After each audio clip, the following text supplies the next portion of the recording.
Thanks very much, Katie. Katie and I are the neighbors of 3,500 students and guests on any given night. We live right here on campus. On the other side of the campus lives our provost and his family, and next to us, the vice president of student affairs. So not only do we get to know the students, but we understand their rhythm, their time. Let me share. The reason you're not going to see a lot of students as you walk around campus is not because they've gone home. It's because they probably just went to bed. When they go to college, they become nocturnal, if you're not aware of that. And so we thank our ambassadors who were up early this morning, cheery, waving. It's terrific.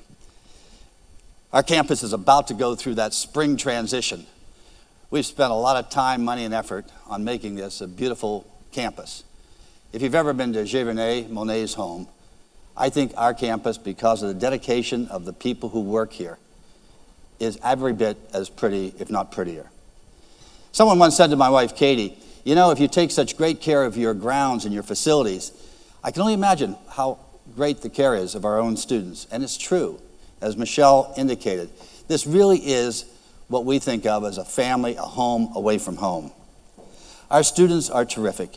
Amy is so representative of our students who come here wanting to do something successful in their lives, to achieve success. They want to be ready for the challenges of the future.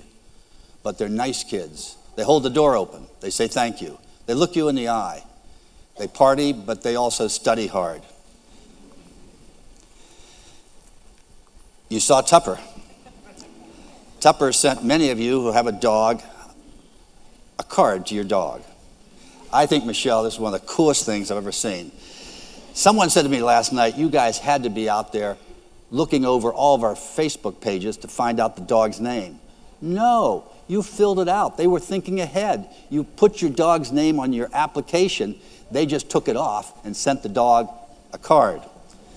So we hope that your dog is up here as one of these great dogs and a cat who is wearing this viral bandana that went out. Tupper can't wait to meet all his new friends. So the spring is a busy time here on campus. We have lots of incredible student groups. If you were here early, you heard our a cappella group.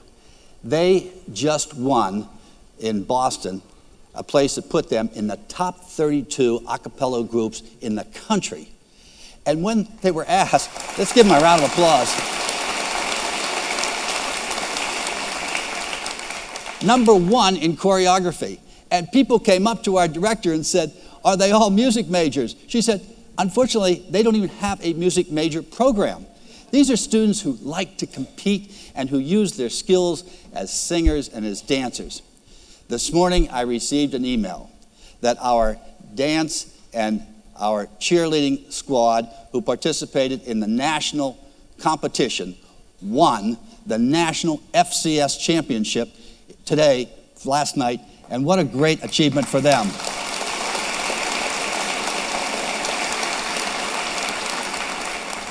But it's not just in non-academic co-curricular activities where our kids participate. We won the national sales competition, and we won the supply chain management competition. Our honor students have won numerous awards as they each are participating in developing their own capstone program. They just went to Silicon Valley and met with a lot of our alums in Silicon Valley. We have, as you know, many different organizations, and our students are very busy, not only in the class, but out the class. We have 27 varsity sports. There's sporting teams all over the country, literally today, playing in sports, and they're winning. Spring is also a time here on campus where we have a lot of construction. We will be putting an additional glass front on what you see up here is a freshman Bristol house. That will go on Warren House next summer. We are spending about $30 million to renovate all of our sweet villages, and we will start on a renovation project in our unistructure for heating and air conditioning, and then we're working on our cafeteria. Different food, different space, different eating opportunities, because as we know, Napoleon knew, the Army and students march on their stomach. And so we want to make sure that we're providing great food for our students. We're starting a new program this year, which I think is very exciting. It's called a Women's Living Learning Community, and it will be a competitive process where Women can voluntarily sign up to live on 2 floors in the Bristol house, and there'll be special leadership, academic programs, and other events going on for them so that they can develop their leadership skills. The women at Bryant, just like Amy, are in fact great leaders. They are going out and getting great success. But we want them to have even a different, incredible new advantage when they're here and when they leave. My wife, Katie, has run the Women's Summit for the past 22 years. If you're a professional woman or man and you want to go to this event, it's held in March. It goes online and opens up at midnight. It sells out by 7 o'clock in the morning of over 1,100 people who want to go. Every year it sells out, but it's an incredible event, and it's really a tribute to Katie and the staff who put this on and develop women leadership. The Bryant students are truly one of the great parts of our community. As I shared, they work hard, they play hard, they're nice, and they're my hope for the future. They go together all over the world, and their relationships continue long after they graduate. We've begun to think about what is the special sauce that we have and how do we every day try and improve. Continuous improvement is what we're always thinking about. And so our Inspired to Excel represents what we all think about. We all are thinking about, no matter what our position here, how do we excel in what we do or where we're going? And so we've thought about this in many different ways. Our vision is going to be, I think, a compelling vision. We will be the best academic institution of excellence to prepare students to make sure that they're successful in their professions and their life. Not just in their professions, but their professions and their lives. I think it's a great vision that will help our students to really achieve the success that they, like Amy, want, not only here, but after graduation. Our mission is equally powerful. It's to educate and inspire students to discover their passion so that they can become innovative leaders with character around the world. I'm going to break that down a little bit for you. It all begins with academic excellence. We have what I think are some of the most dedicated and focused and supportive faculty in the country. We have small classrooms. The ratio is 13-to-1. Our faculty not only have achieved advanced degrees from some of the best research universities in the country, but they are the teachers who really inspire you. If you come to Bryant, I want you to get to know one faculty member so well that that faculty member will write your recommendation to graduate school or write your recommendation for a job. That's what's important, to get to know your faculty. They're your teachers here at Bryant. They're your mentors. They're your advisors, and they're people who will be your lifelong sources of reference and resources. Our faculty are really unique, I think. That's why you go to a small school. If you want a big program with national headlines for their athletics, this is not the place. We're getting our students great jobs and great graduate school acceptances because our faculty are great in the classroom. And our classroom is different. We try and have interdisciplinary education. The path of either business or arts and science in and of itself, in our opinion, is not the path only for success. You've got to have both, the left and the right side of your brain engaged. And so we have this interdisciplinary, you major in business, you minor in arts and science. You major in arts and science, you minor in business. I think we're the only school that I've been able to find in the country who does that. And then we found that students are not going to want to just sit and hear 60, 90-minute lectures. And so our faculty are constantly thinking about how to have experiential learning where they are actually engaging the students in the knowledge that they've acquired. And we know that this is a technology-driven economy. And so our students are always involved with technology. When you come here, we're going to give you a laptop that is so fast. I like to say, when you turn it on, you need a seatbelt. And when you are a junior, we give you another one. So that when you graduate and take on that great new career, you have everything that you have acquired during your 4 years on your laptop. You take it with you. We also want you to discover your passion. I believe that if you can find your passion, you will never work a day in your life. because what you'll be doing in your life is so much fun, you won't consider it to be work. We've had great speakers here, Stephen Forbes and Jack Welch and his wife, Susie. In this book that Jack and Susie wrote, they talked about finding your passion. If you're too young to know, Jack Welch was the then very successful CEO of GE. GE has fallen on some tough times, but when he was the CEO, it was, in fact, one of the great companies of the world. And they said, when you can find your passion and where that intersects with your ability, that's your area of destiny. And we really believe it. Wozniak came over here and talked with our students about his passion for technology. And athletes have been here, musicians. It's a time of reflection on yourself. What is it you really want to do, and how do you do it? Finally, we want you to be innovative leaders. Innovation is a very important thing. It's probably one of the most ubiquitous words in our lexicon. Everyone's talking about innovation. But it's in our DNA. For 156 years, we have been thinking about how to innovate. And if you can be an innovator, you can be the game changer when you graduate from here. You can be the person who's going into your company and says, hey, I think I have a good idea. And it's not just an idea. Our definition of innovation is not just an idea. It's an idea that generates significant positive change that the user values. If it's just an idea, no one cares, it's not going to be successful. And so we began thinking about how do the faculty teach innovatively, if in fact we are talking about being innovators. And our faculty really rose to the occasion and began to think about this. Flipping the classroom, some faculty will send their lecture to you in advance, and when you come to the classroom, you don't hear the lecture, you actually integrate the knowledge you've already attained in group discussions.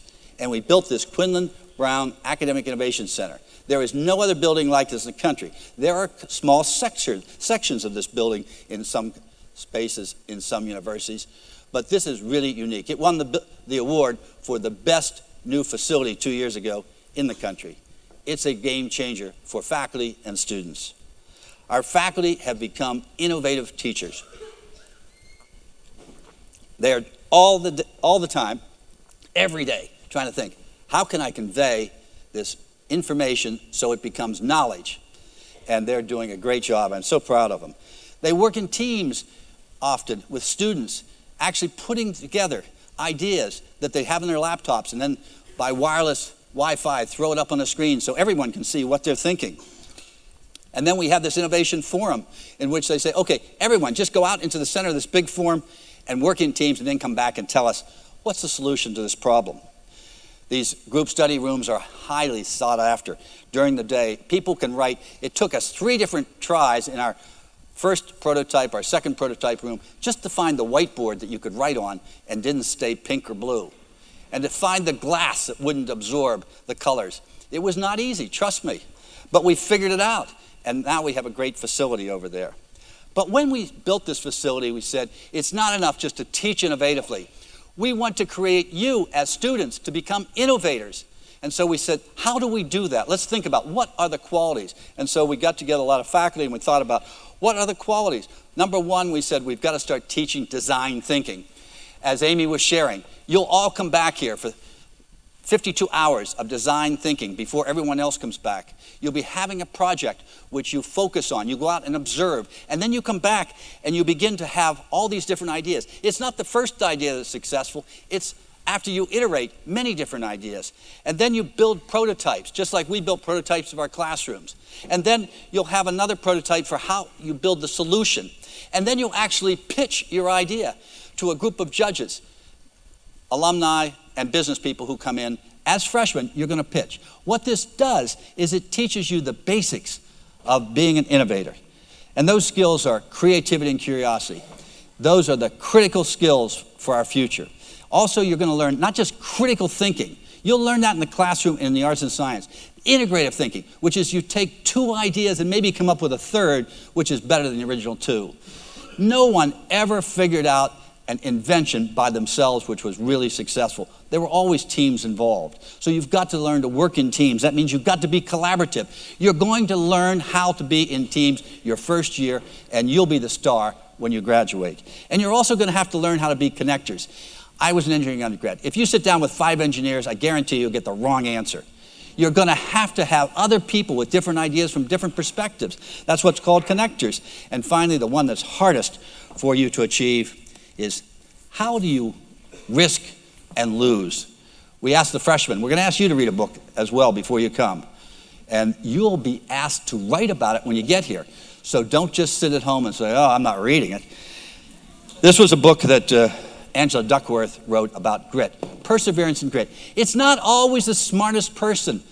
Frankly, we produce better competitive graduates than any other school in the country, in my opinion. Because I've seen them. I've seen 18,000 students graduate from here, like Amy. They go out and compete in business, in the professional ranks, go to graduate school at the best places in the country, and they are better. I know because the people who are hiring them come and tell me that. They want more of our students. They say, how do we get more? We want you to be in demand. I think you do too. If you don't want to be successful, you don't want to be in demand, don't come here, because every one of our students wants to be in demand. They all want to be successful. And we also want them to be not just innovators, but we want them to be leaders. We have 107 organizations. As you heard from Amy, she found hers in dance. You may find yours in the Bottom Line. You may find it in the Archway Society. You may find it in the accounting organization. Everyone lives, 89% of our students live on campus for 4 years. So you'll find all these great opportunities. But being an innovator and even being a leader, in my opinion, and I don't know if you're going to hear much about this in your college tours, your future is going to be impacted in dramatic ways by what I call the Fourth Industrial Revolution.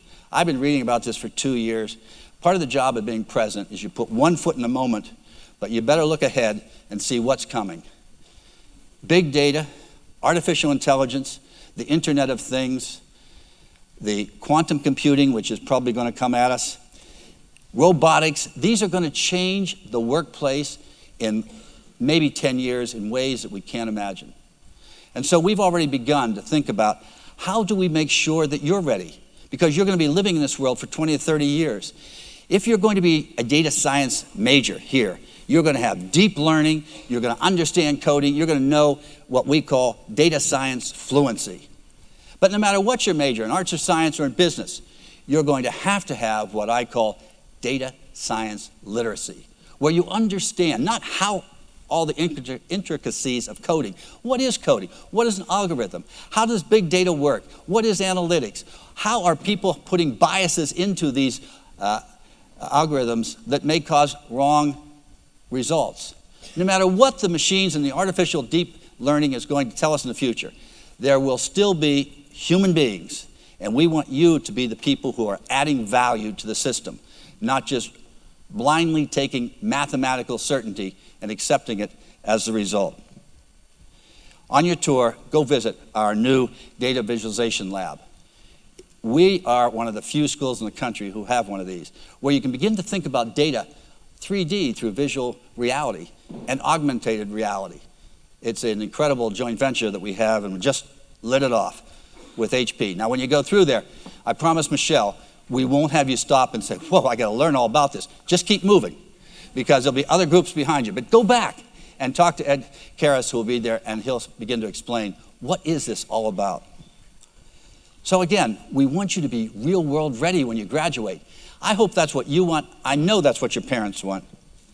And our second pillar is, it's not good enough, again, to just be educated and go out of here. You've got to be educated in the workplace, but have character. Character is something that I also think will be more important in the future, even than it is today. As the Fourth Industrial Revolution, 4IR comes, knowing that you've got a machine that you may be interacting with means that your character has to override what that machine may tell you. We asked the students a couple years ago to read David Brooks' book, The Road to Character. I highly recommend it. David Brooks talks about what Rabbi Solzhenitsyn shared. Rabbi had these two characters. He called Adam 1 and Adam 2.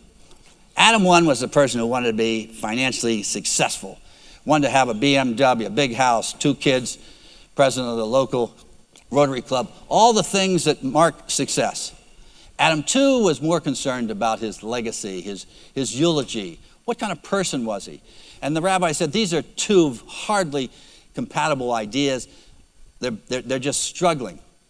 We think that you may be able to have both. Character is not taking an ethics course.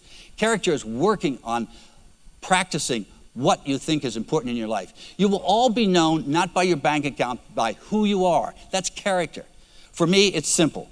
I think it's justice. We try and talk about that here. It's the gold rule. Do unto others as you would have them do unto you. It's about courage. Do the right thing. Aristotle talked about moderation. Don't take the extreme. Study 6 hours. Have 6 hours for yourself in a day. And sleep 6 hours.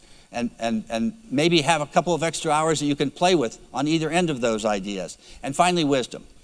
If there's one thing I worry about for your generation, is that you get information overload and you don't take the time after you had knowledge to sit down and be reflective of how can I use this knowledge to better myself in the world. Wisdom is reflection on the knowledge that you'll gain here or other institutions.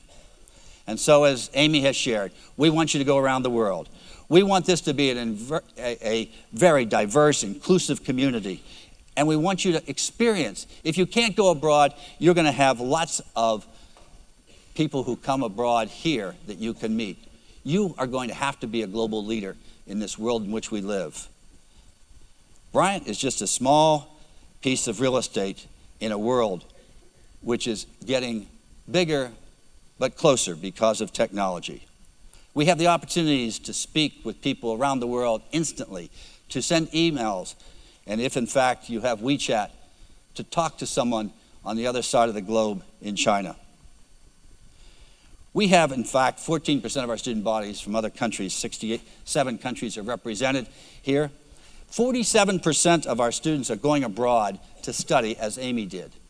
It's an incredible, enriching, transformational experience.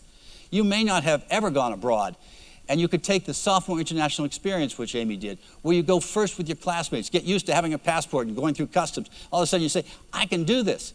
And then you're going abroad for a semester. We have a school in Zhuhai, China, only one of 4 universities in the country. The U.S. that has a school in China. We will graduate on June 8th, our first graduating class. You will have 200 of your classmates in China. They'll come over here for study abroad or for summer experiences. And what great way to meet people who are going to be our competitive adversaries economically in the future, to understand their culture, to understand them so they can also understand us. I think that's so important in our world today, to understand one another.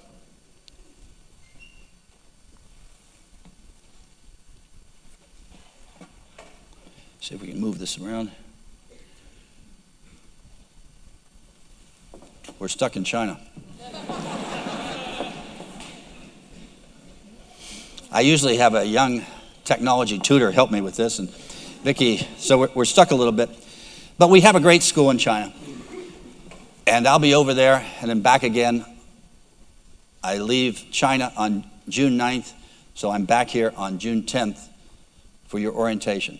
Looking forward to it. Let me end by just sharing my personal story about how I found my passion. Sometimes I think stories are good learning vehicles. Katie and I grew up in a small town in Pennsylvania called Johnstown. It was steel mills and coal mines, basically. My parents never went to college. I never sat in a college forum like this. There were 5 kids in my family. We saved for milk. We didn't save for college.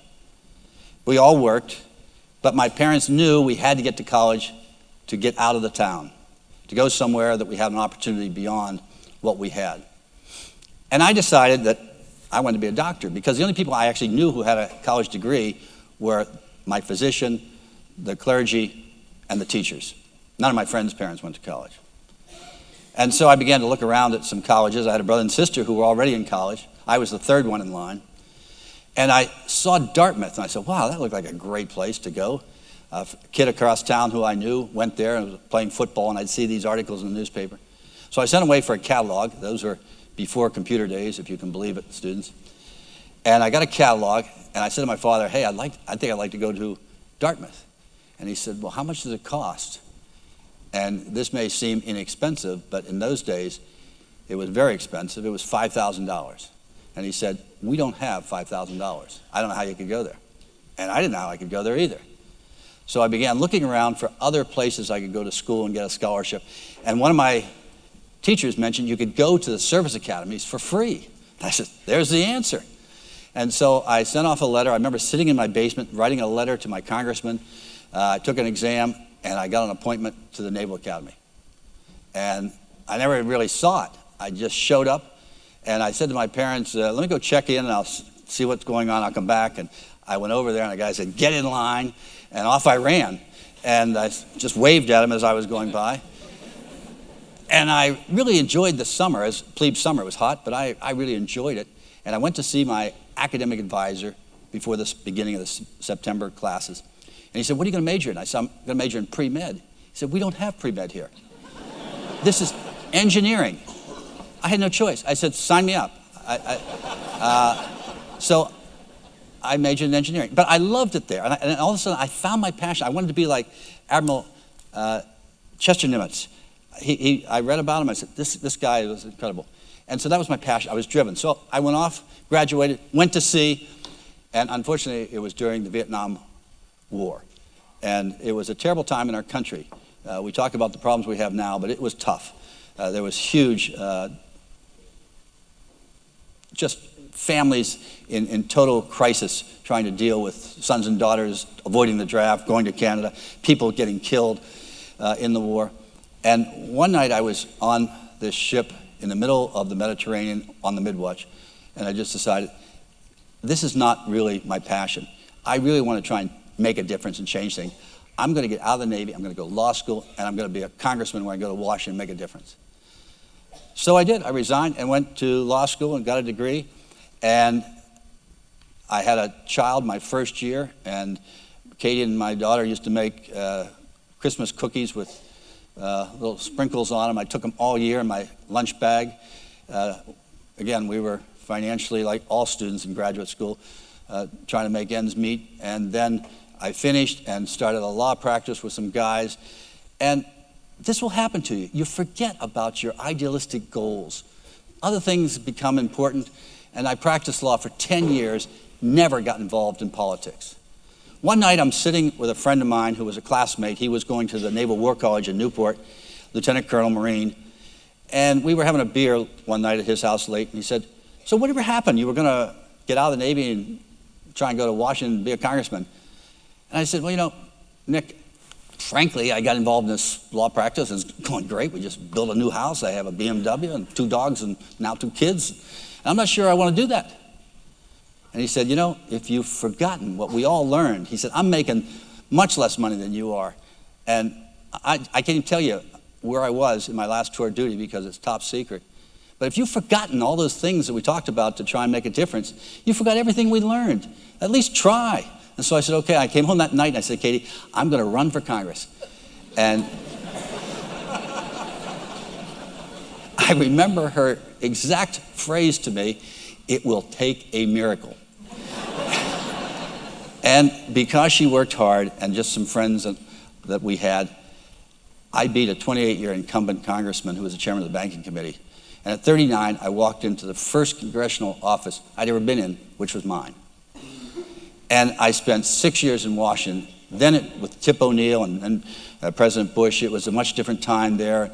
And I thought, this is what I've always wanted to do, and I'm making a difference. But I was 6 years geographic bachelor away from my family. And I said, I don't want to do that anymore. I don't want to do that for the rest of my life. And so I ran for governor, which is the only thing I could think about, how I was going to make this transition, come back home. And Katie and I were talking this morning. She said, why did you ever decide to do that? And I said, well, I had no idea how I was going to get back here. And I lost. Despite the polls, early polls, I lost the primary.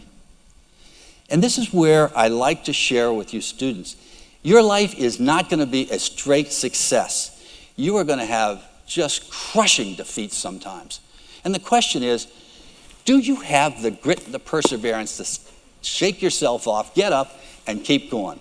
Those who are going to make it are probably the ones who will do that. I got up and I said, I don't know what I'm going to do. I had always taught. And so I got a call. I talked with the then president of Bryant University, so that's how I knew Bryant University. He said, I'm leaving. Do you have any interest to be the president of a college? I said, I don't think they want a lawyer and a former congressman. He said, they might. Wasn't a strong endorsement, but I came home and said, what do you think, Katie? And Katie said, she had been teaching in college. She said, we love college environments, to be around young people. Let's try. And just like going after a congressional seat, threw my hat in the ring. And for the past 23 years, we have found our passion here. And it's helping you to find your passion. It's helping you to become the next leaders of this country. It's helping you to get an education. The education transformed my life. It can transform yours. The question is, do you want to come here and be a bulldog and join us, or go someplace else? Wherever you go, make a difference, get engaged. God bless and good luck. Thank you very much.